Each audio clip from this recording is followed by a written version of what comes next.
இப்ப ஒரு வீட்டுல 2 சின்ன பசங்க சம்மர் வெக்கேஷன்ல என்ன பண்ணலாம் சொல்லி பேசிட்டு இருக்காங்க. இவனோட பேரு கெஞ்சி அண்ட் இவனோட பேரு டக்கீரோ. டக்கீரோவோட அம்மா டக்கீரோ கிட்ட உள்ள இருக்கிற வாட்டர் மெலனை எடுத்துக்கோன்னு சொல்லி கூப்பிட டக்கீரோவும் உள்ள போறான். அப்ப கெஞ்சி அவன் முன்னாடி இருக்கிற ஒரு வீட்ட பார்க்க அங்க யாரோ ஒருத்தங்க அம்பரல்ல வச்சு நின்னுக்கிறாங்க. அண்ட் அந்த இடத்துல ஒரு வித்தியாசமான சத்தமும் கேக்குது. அதுக்கப்புறம் டக்கீரோவும் கெஞ்சி கிட்ட வாட்டர் மெலன் குடுக்க, கெஞ்சியும் டக்கீரோ கிட்ட, "அங்க யாரோ நின்னுன்னு இருந்தாங்க அம்பர்லா வச்சுட்டு. நீ அத பாத்தியான்னு?" சொல்லி கேட்டுட்டு இருக்க.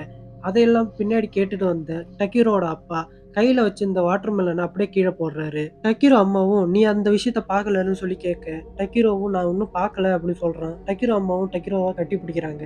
இதெல்லாம் பார்த்துட்டு இருந்த கெஞ்சிக்கு இங்க என்ன நடக்குதுன்னு தெரியாம குழப்பத்துல நின்னுக்கிறான். அன்னைக்கு சாயங்காலம் டக்கீரோவோட அப்பா கெஞ்சி கிட்ட கதவோட சாவிய குடுத்து, என்ன நடந்தாலும் இன்னைக்கு நைட் நீ உன் ரூமோட கதவை திறக்க கூடாதுன்னு சொல்றாரு. கெஞ்சியும் சரின்னு சொல்றான். இருட்டாகுது. கெஞ்சியும் தூங்கிட்டே இருக்கான்.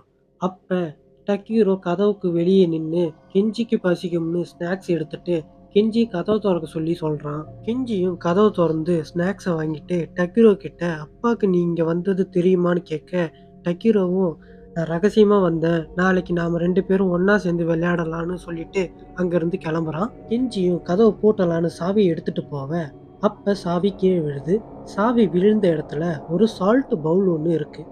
சாவியை எடுத்துட்டு கெஞ்சி கதவை பார்க்க, அங்க டக்கீரோ கதவுக்கு பின்னாடி நிக்கிறான். டக்கீரோ கெஞ்சி கிட்ட மறுபடியும் கதவை திறக்க சொல்லி சொல்றான். கெஞ்சியும் கதவு கிட்ட போக, அப்ப கீழே இருந்த அந்த சால்ட் பவுல் எரிய ஆரம்பிக்குது. கெஞ்சியும், "அப்பா கதவு தொறக்க கூடாதுன்னு சொன்னாரு. அதனால நீ மூடிக்கிட்டு கிளம்பு" அப்படின்னு சொல்லிட்டு கதவு பூட்டலான்னு போறான். அப்ப திடீர்னு அந்த ரூம் டக டகன்னு ஆட ஆரம்பிக்குது. கெஞ்சியும் பயத்துல ரூம்குள்ளேயே உட்காந்துட்டு இருக்க, டக்கீரோவும் கதவு தொற கதவு தொறன்னு சொல்ல, சால்ட் பால்ல இருந்த மொத்த சால்ட்டும் எரிஞ்சு காலியாயிடுது. விடிகாலையும் விடிஞ்சிடுது. கெஞ்சியும் யமகண்டம் முடிஞ்சிச்சு, எல்லாம் நார்மல் ஆயிடுச்சுன்னு கதவை திறந்து வெளியே வர, அப்ப அவன் பின்னாடி அந்த அம்பர்லா காடஸ் பின்தொடருது. இதோட இந்த எபிசோடு முடியுது.